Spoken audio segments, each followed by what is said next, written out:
잠언 14장 19절에서 25절 말씀을 통하여 지혜로운 자의 삶이란 제목으로 함께 은혜를 나누고자 합니다.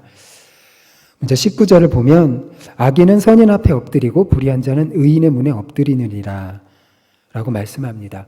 이 말씀에 이 세상에서는 악인이 득세하고 세력을 얻는 것처럼 보입니다. 현실에서는 악한 사람이 선한 사람에게 엎드리는 경우는 매우 드뭅니다. 그러나 악인과 불의한 자가 잠시 이 세상에서 득세하고 번성할 수 있지만 그 세력은 결국 끝나기 마련입니다. 선한 사람, 의로운 사람이 결국 승리하게 되는 것입니다. 하나님 앞에서 악인과 불의한 자는 설 자리가 조금도 없습니다. 하나님의 때가 되면 악한 자들은 하나님의 말씀 위에 서 있는 자들에게 하나님의 말씀 위에 선 자들 앞에 엎드리게 되어 있습니다. 이사야 60장 14절을 보면요. 너를 괴롭히던 자의 자손이 몸을 굽혀 내게 나아오며 너를 멸시하던 모든 자가 네 발 아래 엎드려 너를 일컬어 여호와의 성읍이라 이스라엘의 거룩한 이의 시온이라 하리라 라고 이사야 선지자는 말씀합니다. 이사야 60장에서 이스라엘의 새로운 미래, 곧 회복된 예루살렘의 영광을 노래하고 있습니다. 하나님이 회복하시는 그날 열방은 이스라엘 앞에 엎드리며 시온을 찬양하게 되리라는 말씀입니다. 이 말씀처럼 우리 모두가 하나님을 경외하고 그의 말씀을 따라 선하고 의로운 길로 나아감으로 말미암아 악하고 불의한 자들이 우리 앞에 엎드려지는 역사가 나타나게 될 줄로 믿습니다. 우리가 세상과 타협하지 않고 진리를 지키고 선한 길로 나아가게 되면 불의한 자들까지도 우리를 일컬어 거룩한 하나님의 백성이다 라고 말하게 되는 역사가 일어나게 되는 것입니다. 이어서 20절은 인간의 이기적인 성향을 보여주는 말씀입니다. 20절 가난한 자는 이웃에게도 미움을 받게 되나 부유한 자는 친구가 많으니라. 어떤 시대를 막론하고 일반적으로 부유한 자를 환영하고 가난한 자를 홀대하기 마련입니다. 심한 경우에는 가난하다는 이유로 그 사람을 멸시하고 미워하기까지 합니다. 그래서 가난한 자들은 물질이 없어서도 고통을 받지만 인격적인 모욕을 당함으로 고통을 당하게 되는 경우가 참 많습니다. 특히 자본주의 시대를 살아가는 오늘날 가진 자들에게 관심이 쏠리는 시대입니다. 부자는 그가 가진 재물로 인하여서 사람들의 호감을 얻습니다. 많이 가진 사람이 없는 사람보다 더 주목을 받는 시대입니다. 사람들은 있는 사람과 더 가까이 지내려고 애를 씁니다. 돈이 많은 사람은 선심을 쓰고 베풀 수 있기 때문에 사람들이 좋아하고 주변에 친구가 많은 것이 사실입니다. 그러나 우리는 하나님을 경외하는 사람들입니다. 하나님을 경외하는 사람은 세상의 풍조를 좇아서 살아가지 않습니다. 세상은 자신의 유익을 기준 삼아서 자신이 유익이 되는 사람은 좋아하고 유익이 되지 못하는 사람은 멀리합니다. 우리는 부하든지 가난하든지 상관없이 모든 사람이 하나님께 지음받은 사람이라는 것을 우리는 염두에 두어야 합니다. 가난한 자나 부한 자 모두 하나님께서 소중히 여기시는 자라는 것을 잊지 말아야 합니다. 잠언 22장 2절에 함께 읽습니다. 가난한 자와 부한 자가 함께 살거니와 그 모두를 지으신 이는 여호와시니라. 빈부에 따라서 사람을 대우하는 것은 그들을 지으시고 함께 살게 하신 하나님의 경륜을 무시하는 것입니다. 경제적인 면뿐만 아니라 여러 면에서 나보다 부족하다고, 나보다 못하다고 해서 그 사람을 멸시하는 것은 바로 교만의 죄인 것입니다. 21절에 보면 이웃을 업신 여기는 자는 죄를 범하는 자요 빈곤한 자를 불쌍히 여기는 자는 복이 있는 자니라 라고 말씀합니다.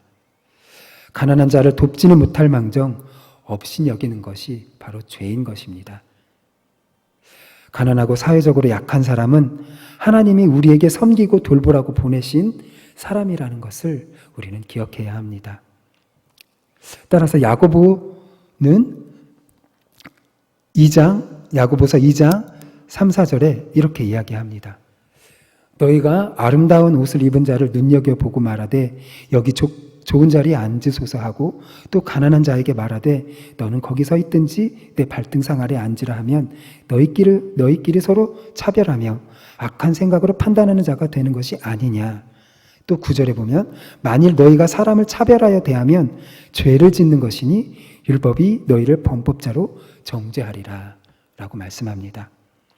바로 이웃을 업신 여기는 죄를 범하는 자에게는 하나님의 징계가 내려집니다.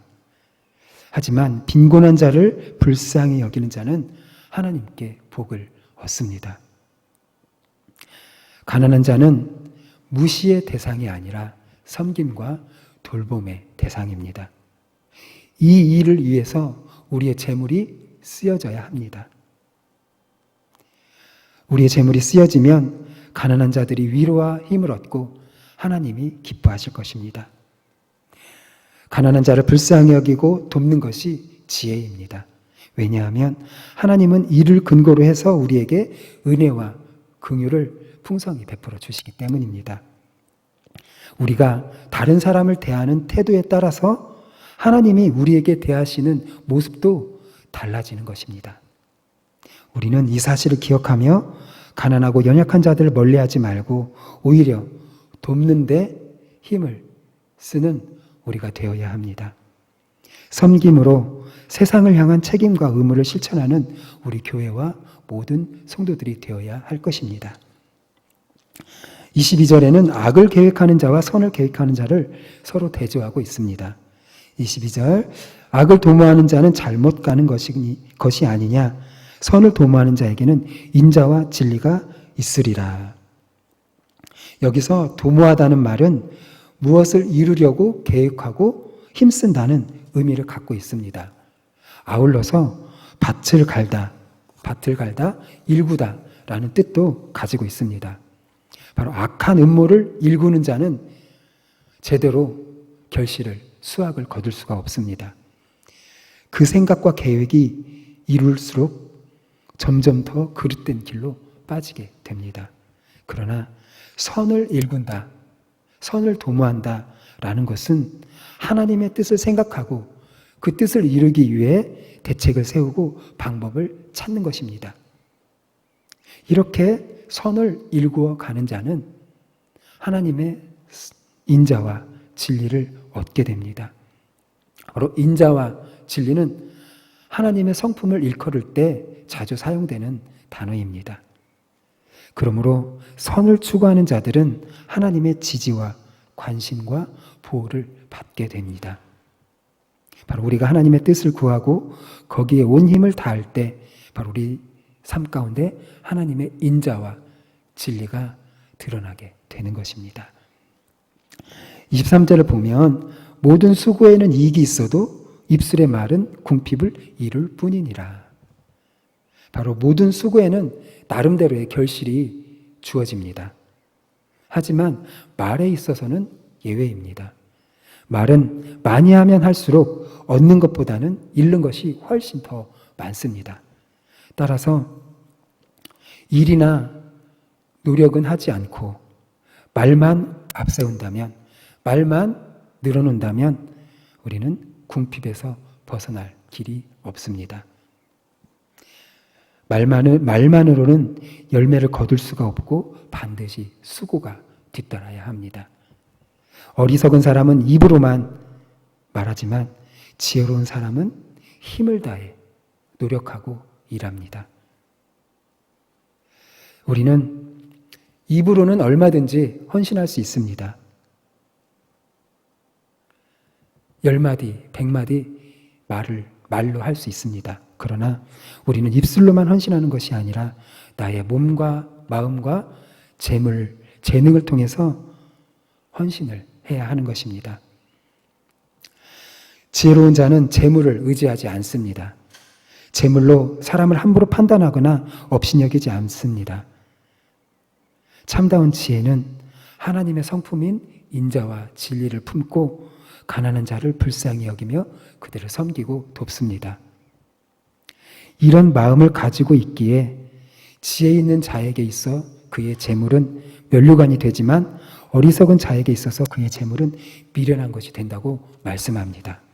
24절에 보면 지혜로운 자의 재물은 그의 면류관이요 미련한 자의 소유는 다만 미련한 것이니라 라고 말씀합니다. 지혜로운 사람에게 그의 재물은 면류관, 곧 자랑이 됩니다. 왜냐하면 지혜로운 사람은 성실함과 부지런함으로 재물을 모으기 때문에 그것이 자신에게 자랑이 되는 것입니다. 정직하게 땀 흘려 수고한 대가로 재물을 모았기 때문에 그 재물은 자랑이 됩니다. 또한 지혜로운 사람은 재물을 사용하는 데 있어서도 선하기 때문에 자랑이 됩니다. 지혜로운 사람은 자신의 재물이 하나님의 은혜요, 선물임을 알게 됩니다. 그래서 재물을 쓰는 것에 있어서도 결코 가치 없는 곳에 쓰지 않습니다. 사치를 부리거나 낭비하지 않습니다. 하나님을 기쁘시게 하는데 기꺼이 사용합니다. 하나님을 경외함으로 선한 일을 도모하는 마음을 가졌기에 언제나 가난하고 연약한 자들을 돕는 데 사용합니다. 결국 지혜자의 재물은 그 자신의 인격, 곧 됨됨이, 긍휼과 인자함을 보여주는 영화로운 면류관과 같습니다. 바로 지혜로 얻은 재물은 진정으로 가치가 있는 것을 보여줍니다. 그러나 미련한 자는 재물을 모으거나 사용하는 데 있어서도 자기의 미련함을 드러내 보여줄 뿐입니다. 정직하지 않게 악한 방법으로 재물을 모으고 또 자기의 배를 채우고 쾌락을 즐기는 데 사용합니다. 결국 이러한 미련함으로 말미암아 자신이 하는 모든 것, 자신의 모든 소유가 결국 헛것이 돼버리고 마는 것입니다. 불이하게 모았고 또 바르지 않게 사용함으로 그의 소유는 그의 미련함을 더욱 드러내 보여줄 뿐입니다. 지혜로운 사람은 재물을 아름답게 사용할 뿐만 아니라 말에 있어서도 선한 영향력을 끼치는 사람입니다. 25절에 보면 진실한 증인은 사람의 생명을 구원하여도 거짓말을 뱉는 사람은 속이느니라. 바로 하나님을 경외하는 지혜로운 사람은 정직한 증인이 되어서 억울한 사람의 생명을 구합니다. 하지만 어리석은 사람은 거짓말로 사람을 속이고 잘못된 판결을 내리게 합니다. 지혜로운 자는 말이 가진 영향력이 매우 크기에 신중하게 말을 합니다. 자신의 입을 통제합니다. 말에 있어서 자신이 해야 할 말과 하지 않아야 될 말을 분별합니다. 왜냐하면 한마디의 말이 사람의 생명을 살리기도 하고 죽이기도 한다는 것을 잘 알기 때문입니다. 말씀을 정리합니다. 오늘 말씀은 지혜로운 자의 삶은 선을 도모하며 그 선을 이루기 위해 자신의 모든 것을 사용하는 사람이라는 것을 우리에게 보여줍니다.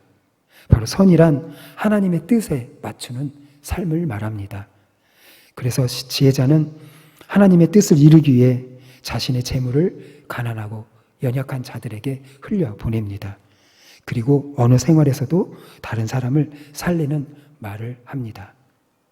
오늘 우리의 삶 역시 하나님이 주신 지혜로 선하고 아름답게 살아가야 합니다. 말뿐 아니라 우리의 섬김과 나눔으로 그리고 정직한 말로 이웃을 살리는 삶을 살아야 하는 것입니다. 바로 이것이 우리 하나님을 기쁘시게 하는 삶일 줄로 믿습니다. 우리 마지막으로 시편 112편 9절 말씀을 함께 읽어봅니다. 함께 읽습니다. 시작. 그가 재물을 흩어 빈궁한 자에게 주었으니 그의 의가 영구히 있고 그의 영광 중에 들리리로다. 아멘. 바로 무엇보다 선한 삶이라는 것은 재물을 사용하는 데 있어서 드러나게 되어 있습니다. 오늘 또 지혜를 구하며 이러한 삶, 선한 삶을 살아감으로 말미암아 하나님의 은혜와 인자와 진리가 풍성히 임하는 오늘 하루를 살아가시는 복된 성도님들이 되시기를 예수님의 이름으로 축복합니다. 함께 기도합니다. 하나님이 주신 재물을 선하고 아름답게 사용할 수 있는 분별력과 지혜와 긍휼의 마음을 주시라고 기도드리고요. 또 하나님의 선한 계획을 이루는 삶을 살게 해주시라고 기도하고, 오늘도 코로나 사태가 빨리 종식되고 치료제가 개발되어 걱정과 불안에서 놓이게 하여 주시고 모든 성도들이 함께 모여 예배할 수 있게 해주시라고 기도드리고요. 또 연약하고 또 치료 중에 있는 성도들을 위해서 기도해 주시고, 또 토요일에 있을 새가족 환영회를 위해서 함께 기도해 주시고, 또 개인의 기도 제목을 가지고 기도하시다가 돌아가시면 되겠습니다. 우리 주여 한번 부르고 기도합니다. 주여